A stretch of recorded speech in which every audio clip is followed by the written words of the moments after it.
Hey Leo, question for you. If I say I need to return back home, does that sound right to you? Honestly, Maya, I have said at least 100 times. It feels correct. It is return and back, right? Both words mean going somewhere again. That is the exact trap, and you are not alone. I would say over 90% of English learners make that mistake. In fact, native speakers hear return back and it cuts through like nails on a chalkboard. Wait, really? So what should I say instead? That is what today's entire episode is about. Welcome to Speak Like a Native. I am Maya. And I am Leo. Let us get into it. Today, we are diving deep into phrasal verbs with the word back, specifically 3 that will transform how natural you sound: get back, hold back, and cut back. And yes, by the end of this episode, you will never say return back again. Okay, I need to hear this. But first, tell me why learners keep adding that extra back. Is it just us? Well, think about it this way.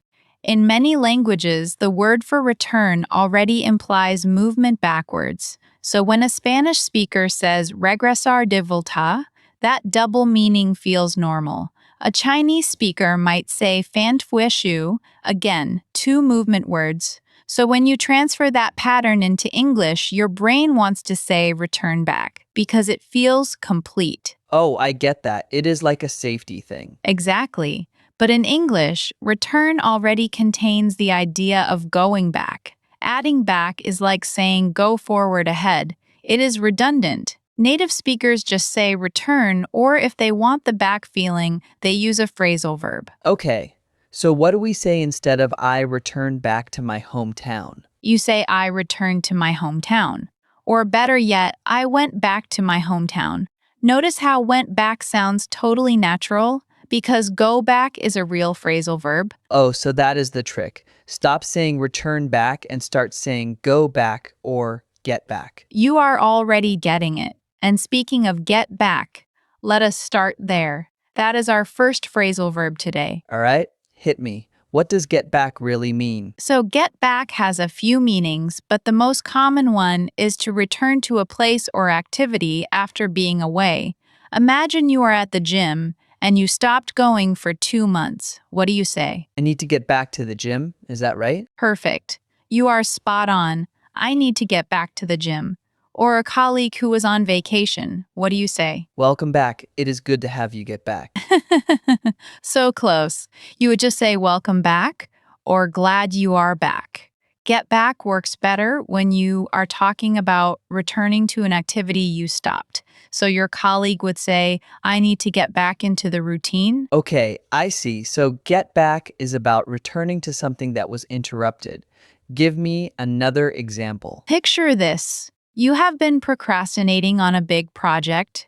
Your friend asks how it is going. You say, I really need to get back to work on this report. That sounds supernatural. I can hear myself saying that. Exactly. And here is another one. Imagine you are on the phone with a friend and you are about to go into a meeting. You say, let me call you back later, not return your call. Let me call you back later. Oh, I like that. It is shorter, more direct. It is. And that brings us to the second meaning of get back. It can also mean to get revenge or to respond to something. For example, I will get him back for that joke. Wait, that sounds a little aggressive.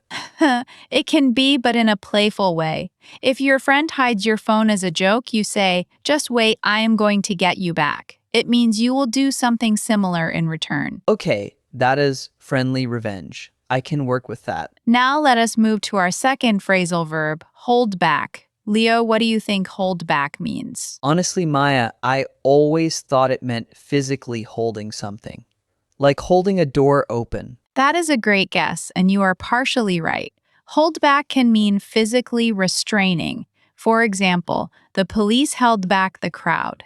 But the more common meaning and the one intermediate learners need is about controlling or hiding your emotions. Okay, emotions. That is harder. Give me a real example. Imagine you are watching a sad movie. Your eyes are getting watery. The person next to you notices. You say, I am trying to hold back tears. Trying to hold back tears.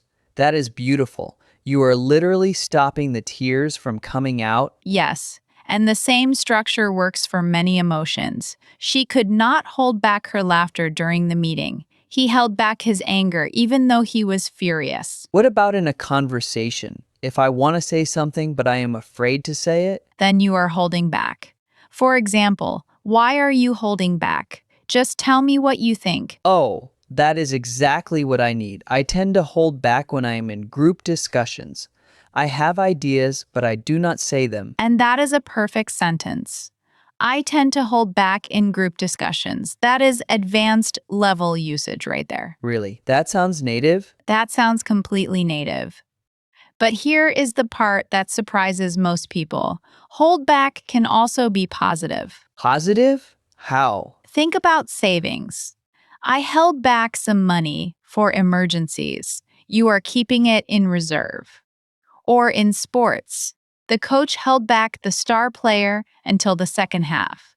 Saving energy. Okay, so hold back is not always negative. It can be strategic. You got it.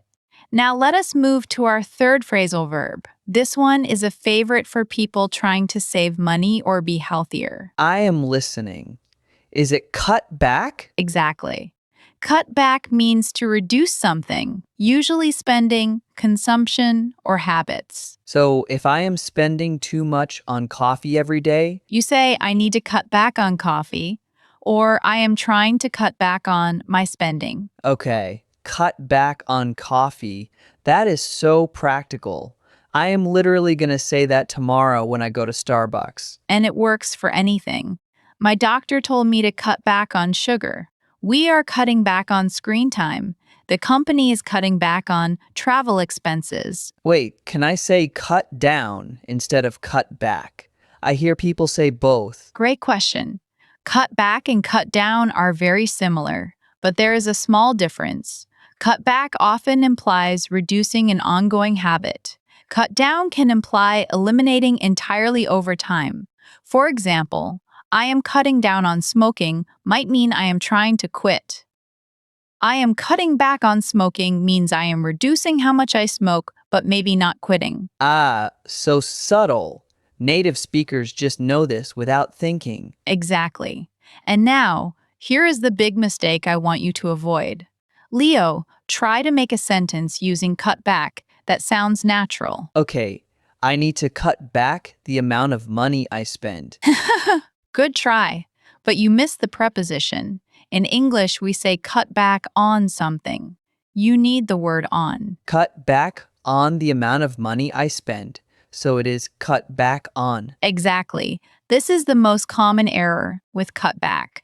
Learners forget the on. Cut back on sugar. Cut back on work. Cut back on social media. Always on. Got it. Cut back on.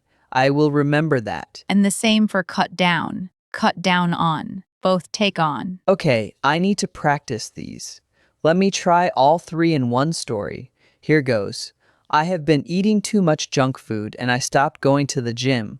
So I need to cut back on junk food. I need to get back to the gym. And when my friend makes fun of my new diet, I will hold back my anger. That was beautiful. You used all three correctly. Cut back on junk food, get back to the gym, hold back my anger. You sound like a native speaker, Leo. Really? That feels amazing. And I noticed something. All three of these phrasal verbs are so much more natural than the textbook versions. Like, who says reduce consumption of junk food in real life? Nobody. You just nailed the whole point of this episode. Phrasal verbs are the shortcut to sounding natural. They are what real people use in real conversations, and they are surprisingly simple once you get the pattern. Okay, give us a challenge. Something our listeners can practice. Absolutely. Here is the challenge. Think about one area of your life where you want to make a change. Then write 3 sentences using each of our 3 phrasal verbs. For example, I want to get back to reading every night. I need to cut back on phone time before bed, and I will not hold back my excitement when I finish my first book in months. That is a great example. I am going to write mine in the comments right after this episode. Please do, and I will personally reply to correct any mistakes. Now, let me recap the 3 phrasal verbs from today. First, get back, return to a place or activity. I need to get back to work. Second, hold back, control or hide emotions, or keep something in reserve. She held back her tears. Third, cut back, reduce something, always with the preposition on. I am cutting back on sugar. And the bonus rule, never say return back. Ever say return or go back or get back. That is the golden rule today. If you take one thing from this episode, let it be that. All right, Maya. Before we go, I have one more question. Is there a difference between go back and get back? Because you mentioned both. Great question. Go back is about the physical act of returning to a place. I am going back to the office after lunch. Get back is more about resuming an activity or state. I need to get back to studying. But honestly, in everyday conversation, they overlap a lot. You can say go back to work or get back to work, and both sound natural. So it is not a wrong situation? No, it is not. The only wrong situation is return back. That one you need to kill. Duly noted. I am killing it. Permanently. Haha, great. And now, one final thought. The reason phrasal verbs scare learners is because there are so many, but you do not need to learn all of them at once. Pick 3 today. Use them intentionally 5 times each. That is all it takes to make them yours. That is such good advice. Because I used to have this huge list of phrasal verbs and I would try to memorize them all, but I never actually used them in conversation. Now I know just 3 at a time, use them until they feel natural. Exactly. Phrasal verbs are not academic vocabulary. They are not for tests. They are for real life. And real life is messy and quick and emotional. So use get back when you feel that pull toward something you stopped. Use hold back when you feel that urge to say something or cry or laugh. Use cut back when you are making a change. These words are alive. Use them that way. Wow, that was poetic. Okay, I think it is time to wrap up. Here is my takeaway for our listeners. Today you learned that return back is redundant. Just say get back or go back. You learned that hold back helps you talk about emotions without being robotic. And you learned that cut back needs the word on to be complete. Use these 3 today and you will sound instantly more natural. Beautiful summary. And if you want to support the show, share this episode with a friend who keeps saying return back. Trust me, they will thank you. Yes, but kindly. Do not hold back the criticism too much, though. Right. Be gentle and also hit that subscribe button if you have not yet. We drop a new episode every single day, and we want you to be part of this community. Thank you, Maya. This was so helpful. Thank you, Leo. You did great today. And to everyone listening, remember, real English for real life. See you in the next episode. Bye, everyone.